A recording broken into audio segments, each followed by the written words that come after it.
indikator atau parameter suksesnya seorang Kapolri bukan diukur dari turunnya angka kriminalitas atau Kamtipmas semakin aman, penegakan hukum oleh Polri semakin meningkat, Polri semakin dicintai rakyat, kemudian represi dari Polri menurun drastis, kemudian pemberantasan begal, pemberantasan narkoba, pemberantasan korupsi dan tindak-tindak pidana yang lain dilakukan secara signifikan oleh Polri. Bukan itu. Itu kriteria terlalu normatif menurut saya. Itu kalau dalam pikiran Pak Prabowo. Yang diukur oleh Presiden Prabowo atas keberhasilan seorang Kapolri yang seperti dalam pidato tadi, bahwa Polri sukses menanam jagung. Tahun 2025 Polri sudah menghasilkan 3,9 ton jagung. Polisi menanam jagung. Keluar dari konteks tupoksi, tugas pokok dan fungsi dari Polri.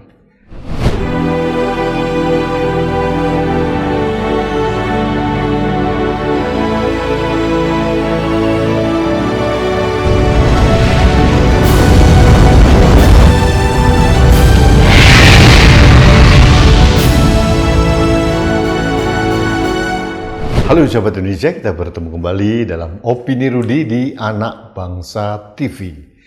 Sahabat Indonesia, ada pertanyaan yang mungkin saya dan Anda semua bertanya-tanya ini. Apa hasil dari reformasi Polri? Presiden sudah membentuk Komisi Percepatan Reformasi Polri yang dipimpin oleh Profesor Dr. Jimli Asidiki. Di situ ada Profesor Mahfud MD, ada beberapa mantan Kapolri, ada Menko, ada Menteri dan sebagainya. Ada juga Kapolri ada di situ. Setelah bekerja selama 3 bulan, kemudian tanggal 7 Februari tugas mereka selesai dan baru diterima 2 bulan kemudian oleh Presiden, kira-kira tanggal awal-awal atau minggu pertama bulan Mei, Komisi Percepatan Reformasi Polri diterima oleh Presiden.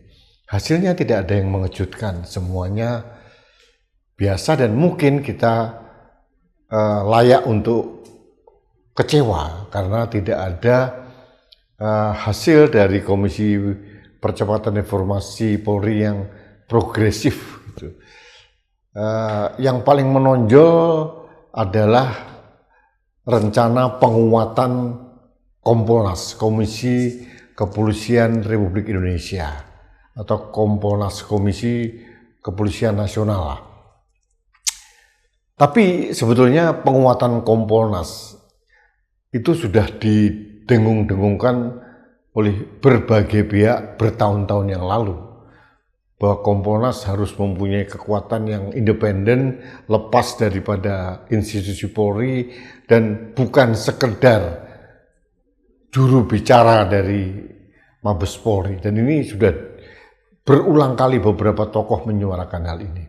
Jadi tidak ada sesuatu yang mengagetkan dan kita belum juga melihat implementasi dari hasil Komisi Percepatan Reformasi Polri ini dilaksanakan atau disampaikan Presiden secara langsung. Yang ada, Presiden malah justru memuji-muji kinerja Kapolri Listio Sigit Prabowo dan bahkan akan memperpanjang masa kontraknya, istilahnya begitu. Lalu apa parameter atau indikator suksesnya seorang Kapolri menurut Presiden Prabowo? Kita lihat cuplikannya berikut ini. Ternyata saya lihat Polri ini berprestasi. Kapolri belum pernah menerima bintang Mahaputra, belum ya? Nanti Presiden Prabowo yang kasih bintang. Panglima TNI juga belum terima juga kau. Presiden Prabowo memberikan surat. Pak Listio ini berhasil ya, gimana? Aku mau ngomong apa, ya kan? MBG aku lihat hebat, paling bersih, tertib. Ini bukan saya sok muji-muji loh. Aku pelit juga tuh kalau kasih penghargaan. Tapi saya ingin objektif. Habis itu jagung. 2 kali ya kau undang saya panen raya. 3 kali. Udah 3 kali, ketiga ini. Habis itu ada pameran stand-stand itu, ya kan? Dan ada selalu bukti inovasi. Ya, bagaimana? Saya gembira, bukan saya pura-pura. Saya lega. Kenapa? Karena dunia krisis energi, negara-negara panik. Tapi sekarang saya dikasih tahu, Pak, tenang, kita bisa bikin briket arang dari tongkol jagung. Waduh, luar biasa. Tadinya tongkol itu dibuang ya, sekarang bisa jadi sumber energi. Luar biasa ini. Terima kasih Kapolri, terima kasih polisi. Sahabat Indonesia, bukan Presiden Prabowo kalau tidak mempunyai suatu kriteria yang agak berbeda dengan yang lain. Indikator atau parameter suksesnya seorang Kapolri bukan diukur dari turunnya angka kriminalitas atau Kamtibmas semakin aman, penegakan hukum oleh Polri semakin meningkat, Polri semakin dicintai rakyat, kemudian represi dari Polri menurun drastis, kemudian pemberantasan begal, pemberantasan narkoba, pemberantasan korupsi dan tindak-tindak pidana yang lain dilakukan secara signifikan oleh Polri. Bukan itu.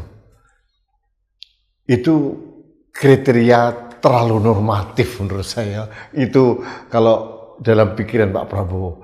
Yang diukur oleh Presiden Prabowo atas keberhasilan seorang Kapolri yang seperti dalam pidato tadi, bahwa Polri sukses menanam jagung. Tahun 2025 Polri sudah menghasilkan 3,9 ton jagung. Polisi menanam jagung. Keluar dari konteks tupoksi, tugas pokok dan fungsi dari Polri. Tugas utama Polri itu adalah Kamtibmas, kemudian penegakan hukum, kemudian melayani dan mengayomi serta melindungi rakyat. Bukan itu kalau menurut Presiden Prabowo. Polri dianggap sukses menanam jagung. Setiap Polda wajib menanam jagung. Bahkan Polda Metro Jaya itu harus mencari lahan untuk menanam jagung dan ditanam di Bekasi. Karena Bekasi meskipun secara kewilayahan masuk Jawa Barat, tapi polisinya masuk dalam lingkup koordinasi atau di bawah Polda Metro Jaya. Itu yang terjadi. Bukan hanya polisi sukses menanam jagung. Menurut Presiden Prabowo, Kapolri ini sukses karena sudah mensukseskan program unggulan dari Presiden, yaitu MBG. Polri sudah mempunyai 1.376 dapur SPPG atau dapur MBG. SPPG itu adalah Satuan Pelayanan Pemenuhan Gizi di seluruh Indonesia, dan konon kata Presiden dapur SPPG atau dapur MBG dari Polri ini paling bersih. Lagi-lagi parameter, kriteria, indikator kesuksesan seorang Kapolri oleh Presiden diukur dengan cara yang berbeda. Yang tadi sukses menanam jagung, yang berikutnya adalah dapurnya bersih. Ada 1.376 dapur MBG. Kita bingung. Dalam undang-undang kepolisian yang masih berlaku, apakah tugas pokok Polri itu seperti itu? Pertanyaannya, apakah salah polisi mensukseskan program pemerintah? Tidak salah. Tapi menilai kinerja seorang Kapolri dengan catatan pekerjaan di luar tugas pokok dan fungsinya, apakah ini bijak? Apakah ini patut? Ini yang harus kita diskusikan di ruang publik ini. Jangan-jangan polisi sukses menanam jagung, menanam macam-macam, kemudian sukses menyediakan 3 juta lebih makan MBG, itu menjadi fokus dari tugas polisi sekarang. Dan tugas pokok yang paling esensial tidak terlalu dibuat fokus gitu. Hanya ingin menyenangkan presiden. Saya berharap tidak begitu. Saya berharap tidak begitu. Saya hanya berpikir sebetulnya TNI, Polri itu adalah fokus pada tugas pokok dan fungsinya. Dan kalau ingin membantu program pemerintah, cukup menjadi semacam katalisator, fasilitator, dan menggerakkan masyarakat sipil, masyarakat desa untuk bekerja. Hanya sebagai dinamisator saja. Fasilitator. Saya bingung ini kalau adik-adik yang masuk di Bintara Polisi, kemudian di Bintara di TNI, Tamtama di TNI, itu berpikir bahwa bangga dengan seragam coklat seorang Bayangkara Negara, bangga menjadi anggota TNI yang menjaga kedaulatan negara. Tapi dalam kehidupan sehari-hari mereka harus ada di sawah. Bahkan polisi konon sudah mengekspor jagung ke Malaysia. Ini yang harus kita dudukkan. Membantu program-program pemerintah itu satu hal yang harus kita sepakati, boleh. Tapi seharusnya menurut saya TNI maupun Polri hanya bertindak sebagai fasilitator, dinamisator, dan yang bekerja itu adalah masyarakat sipil yang memang mempunyai tugas untuk ketahanan pangan kita. Sekali lagi saya katakan, saya tidak tidak bersetuju dengan niat baik dari polisi maupun TNI untuk membantu ketahanan pangan kita, membantu ketahanan energi kita. Tapi yang pertama, jangan pernah melupakan tugas pokok dan fungsi yang utama. Kalau ingin membantu program pemerintah, baik MBG, baik mungkin